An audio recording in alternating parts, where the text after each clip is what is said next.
Sonu kitchen with village ফুডে সবাইকে স্বাগত। আশা করি আপনারা সবাই ভালো আছেন, আমরাও ভালো আছি। আজ আমাদের বিবাহ বার্ষিকী। দেখতে দেখতে আমরা একসাথে 13 সাল পার করে গেলাম। সেই উপলক্ষে আমরা একটা কেক বানিয়েছি এবং এই কেকটা কিভাবে বানিয়েছি তার রেসিপি আপনাদের সাথে শেয়ার করব। আপনারাও দেখতে থাকুন আর আপনারা আমাদের সাথে থাকবেন। বন্ধুরা, আপনাদের ভালোবাসা অনেক অনেক দরকার আমাদের। আর আমার যারা গুরুজন তাদেরকে জানাই প্রণাম আমি, কারণ আপনাদের ভালোবাসা খুব দরকার আমাদের চলার পথে।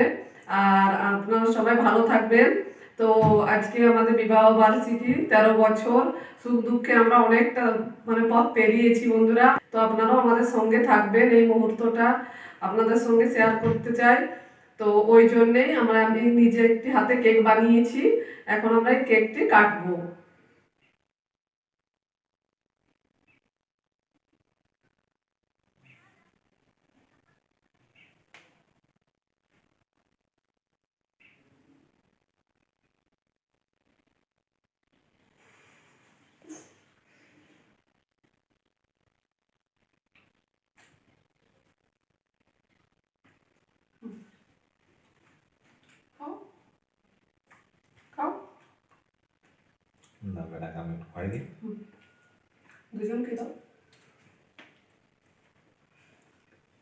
আমার ছেলে আমাকে কিছু দিতে চায়, তো কি দিচ্ছে সেটাই দেখছি।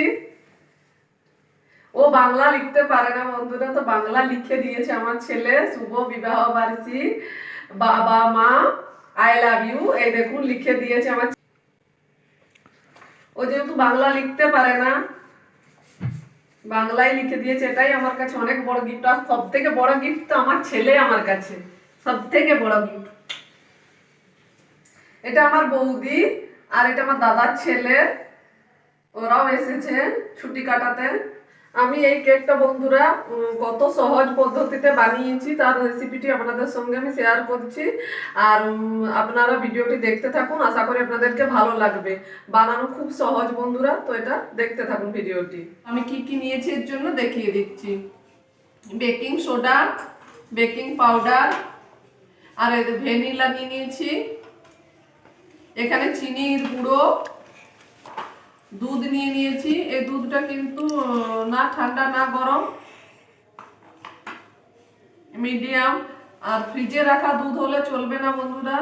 আর তেল নিয়ে নিয়েছি, ভেজিটেবল তেল, অয়েল। আর কোকো পাউডার নিয়ে নিয়েছি, আর ময়দা নিয়ে নিয়েছি। এই কাপটার মেজারমেন্ট কাপে আমি 2 কাপ ময়দা নিয়ে নেব। এটা এখন আমি চেলে নেব ভালো করে।